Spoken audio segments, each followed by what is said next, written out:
Hello guys, welcome back to Tierspec TV and welcome back to Garage Talk, our podcast discussion-y show thingy that is not set in a garage, it is set in our studio, which is definitely not a bedroom with a poster on the back. No.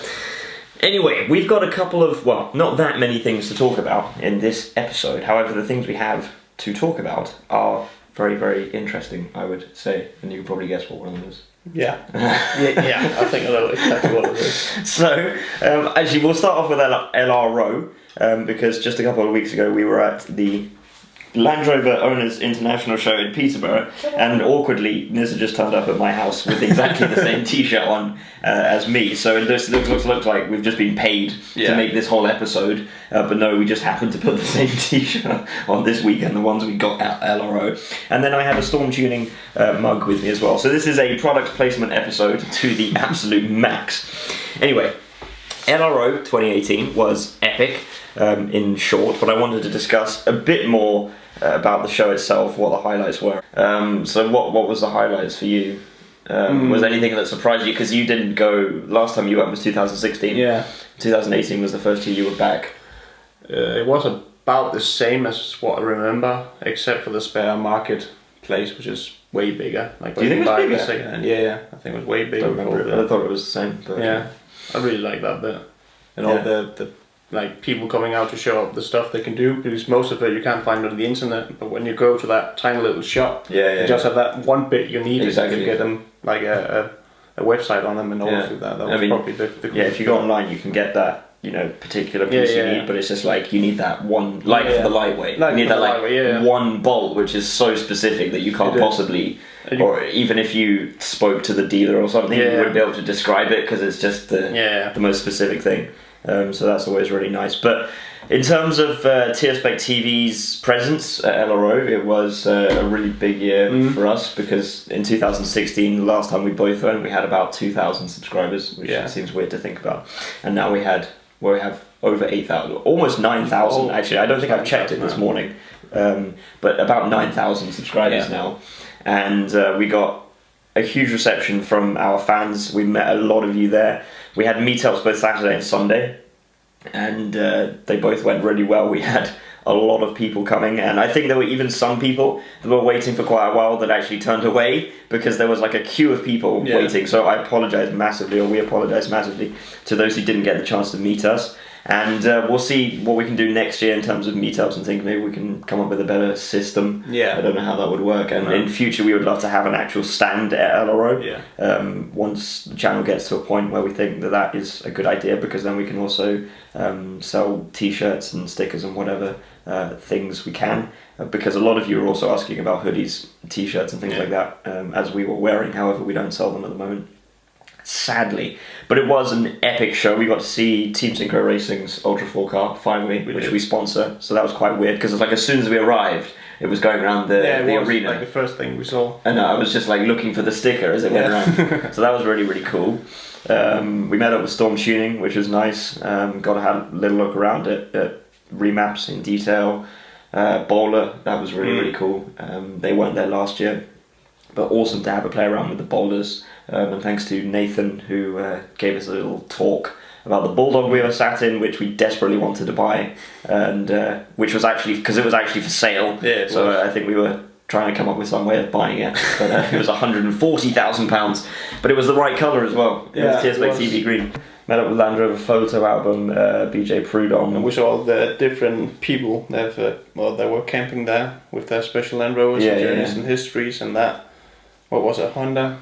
The Honda Crossroad. Crossroad, that was it. Because that was another thing I wanted to talk about, was that this year my idea for the show was to go there, and rather than just go and make a video where you just point a camera at Land Rovers, I wanted to go a bit more in depth, like talk to people and get people's stories and insights, because like everyone has a different angle on it. I think there's people who are like really into just the classics, or just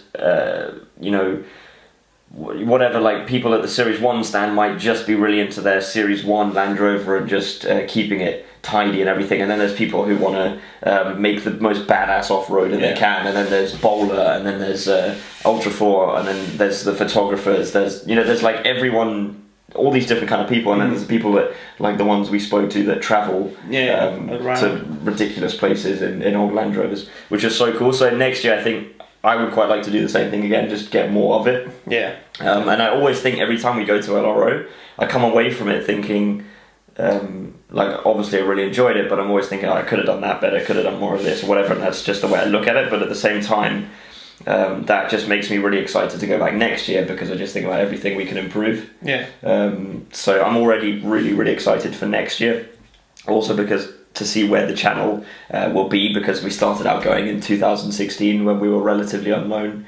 We weren't really working with any companies apart from Synchro Gearboxes. That was it, I think. And now we've got a lot more connections and networking in the Land Rover world. We met a lot of fans who got some really, really cool stories. So maybe next year we should do something. I was actually thinking, like, we could even get fans who are going to be at the show to send us their stories of their Land Rovers, and we can meet up with them at the show and go film like a time schedule. Yeah. But it was, I think, pretty busy actually. It was. Because we got sidetracked a lot as well. Because we would go to one place and then someone would start talking to us, and we'd stay there for like 40 minutes and time just flew by. So it's difficult to make a balance. And the other thing was audio quality. Something I really want to fix for next year's audio quality, and in our videos in general, to be honest. But I really want to invest like a proper small lapel microphone set, but they're quite expensive. But we'll see what we can do, because we'll definitely not have the same audio setup next year, because it isn't good enough, quite obviously. And it was really windy on Sunday. It was. Which didn't help. I don't think, I've been to LRO 3 years now. On one day it's always good weather, and one day it's always bad weather.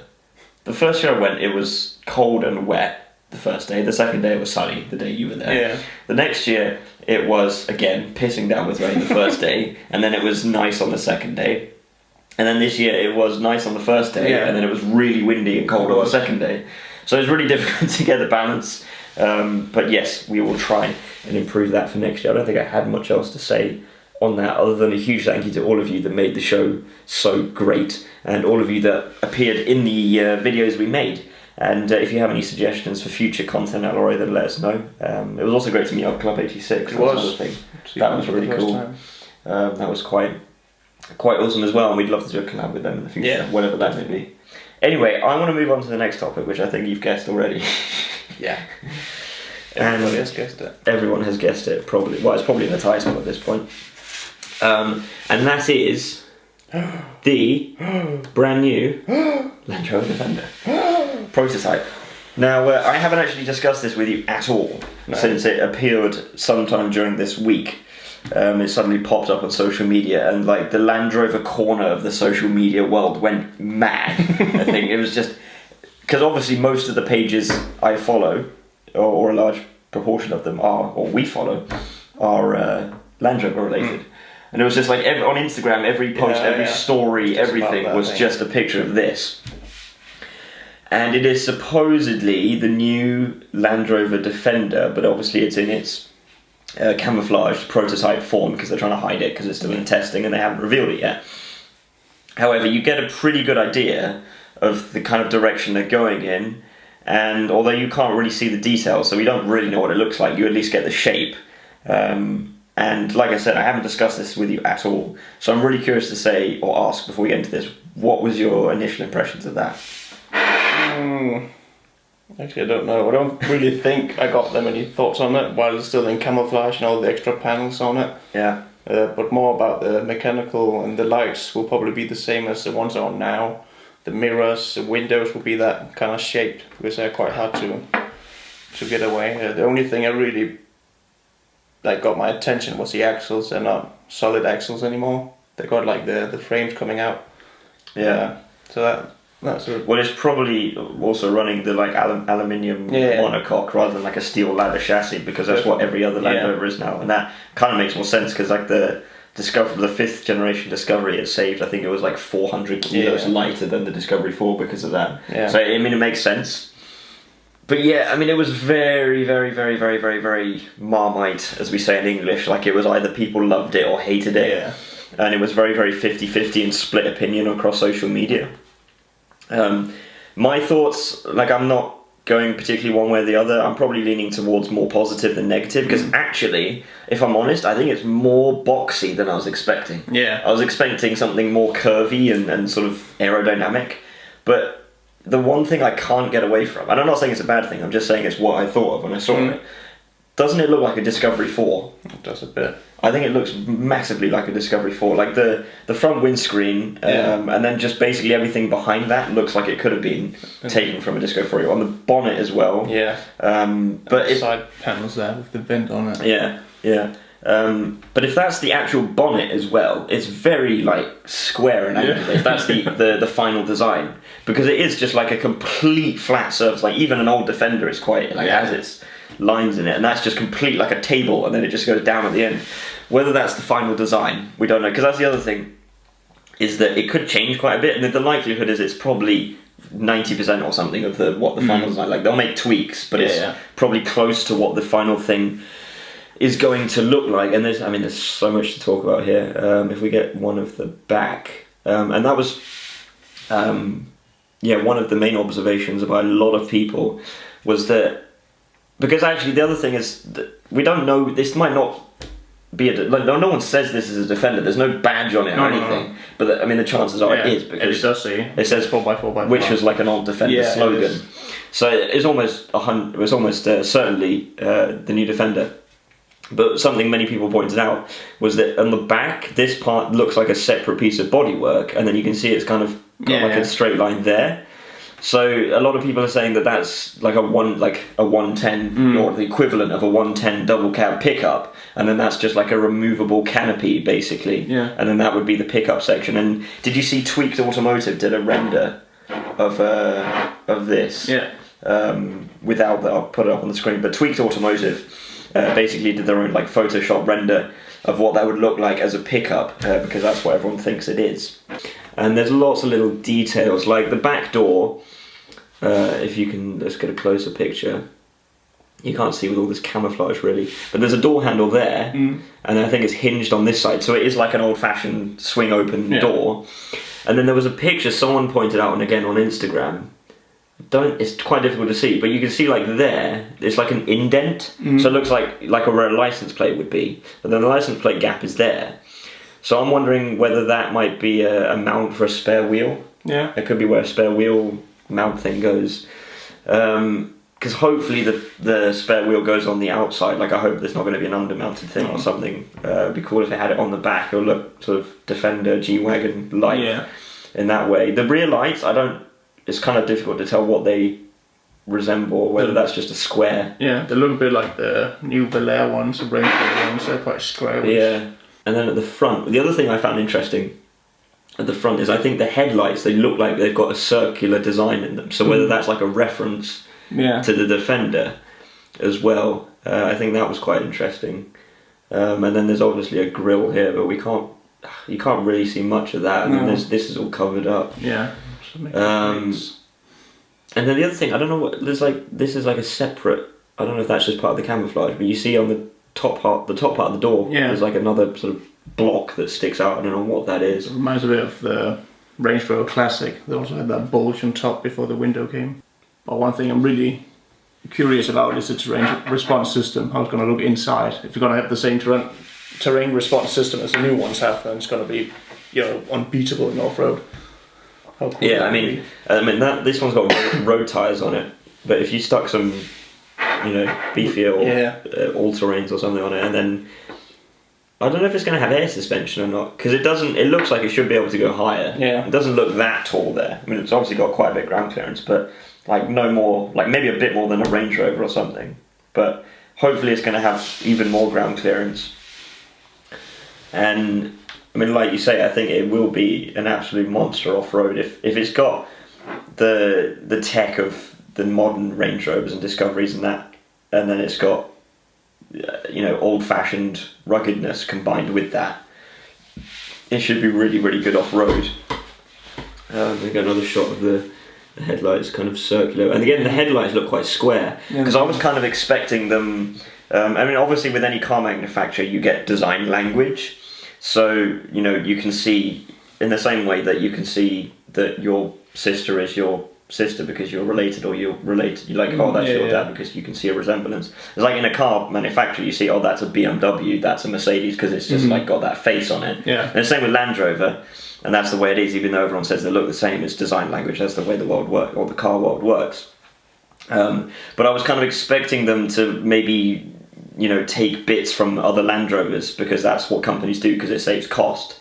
But this actually looks like it's got a lot of unique parts on it. Like the headlights, look like new parts. The wing, the wing mirrors are really chunky. They are. They're huge in comparison to something like a Range Rover, which is quite sleek. They're really they're very sort of square. They're really bulky.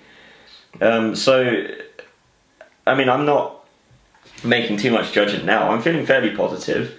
I think there's been a lot of really over-the-top negative comments about it, which I think have been quite harsh, because I think, if you don't like the design, you don't like the design, but at the end of the day, you can't even see the design, in my opinion. I don't think you can make a decision based on that, because, obviously you can see what shape it is, and it's a boxy shape, which is what everyone wanted.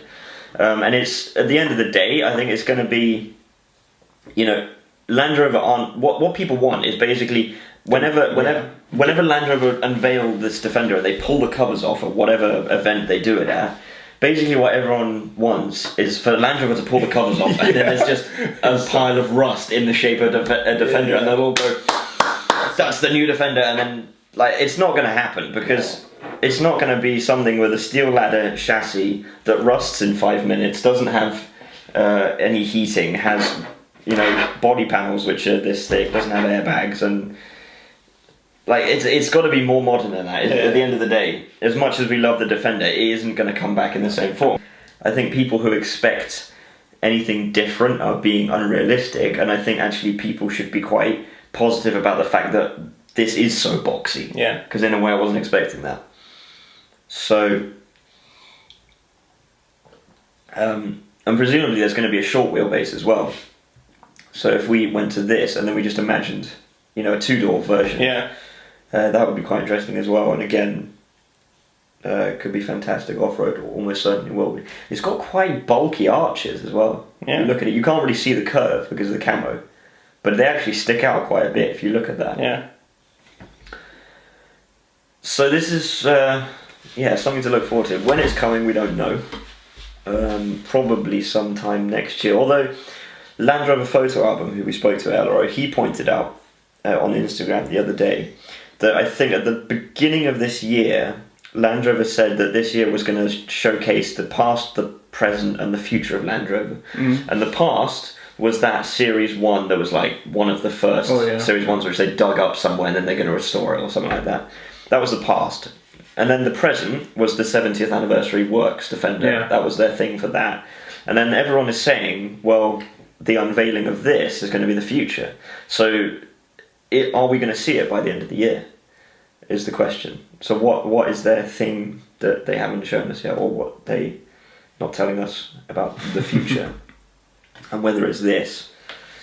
And then there's also the question of what engine it's going to have. But I don't think, that'll probably be sharing from the current. It'll probably be 3-litre V6 diesel and 2-litre Ingenium, I think, is probably more likely, because that's the newer one. Will we see a hybrid one? Because they have a hybrid Range Rover now. Yeah. So that would be interesting as well. Driving that around on electric power.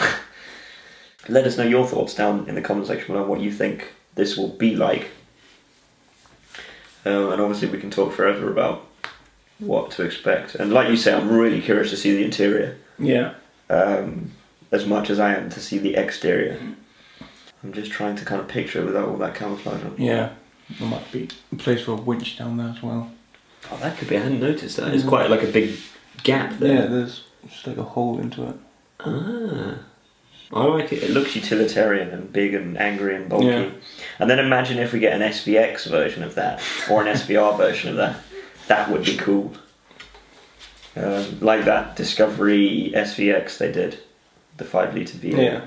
Just imagine kind of same treatment applied to that. It could be really cool. Really, really cool. And it'd be interesting to see how much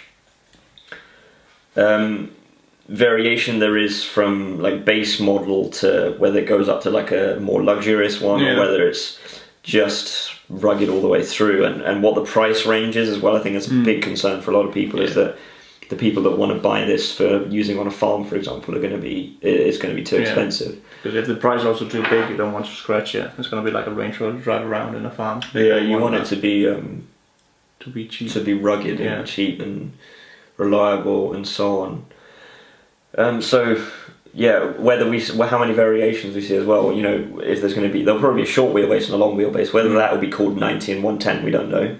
One thing I want to mention before we end. I just told you this the other day, but someone left a note on my Defender the other day while I was parked in town, which is not something either of us have ever had before, as far as I'm aware, unless the note blew away or something. But yeah, I came back to my Defender, it was parked out in town, and there was a note tucked under the windscreen wiper, and it was from a fan who watches TSPEC TV, who spotted my Defender out in town, and basically left a note to say that they watched TSPEC TV and been subscribed for a while and blah blah blah. And James, I think was the name, I believe. I still have the note, it's stuck on my fridge. I still have the note. And I think it was from a guy called James, and you even left your phone number on the note, and I did actually send a text message to that phone number. However, I didn't get a reply. So James, if you're watching, I don't know if I typed in the wrong number, I don't think I did, but either that or you put the wrong number down, or it was just a prank, I don't know. But either way, I texted a message to that phone number, so check your phone if you haven't already. And thank you very much for leaving a note on my Defender. It's not something that ever happened before, but it was very, very cool. And that is about it for this episode of Garage Talk, and an interesting one in terms of the new Defender. We will see what comes of that, and I'm sure we'll be seeing a bit more information over the next few months, I think, now that the prototype has been revealed, at least hopefully. We will anyway. So thank you very much for watching, guys. Hopefully you enjoyed this video. If you did, don't forget to leave a like and hit subscribe if you aren't already and you want to see more videos from TSPEC TV, and we will see you in the next one.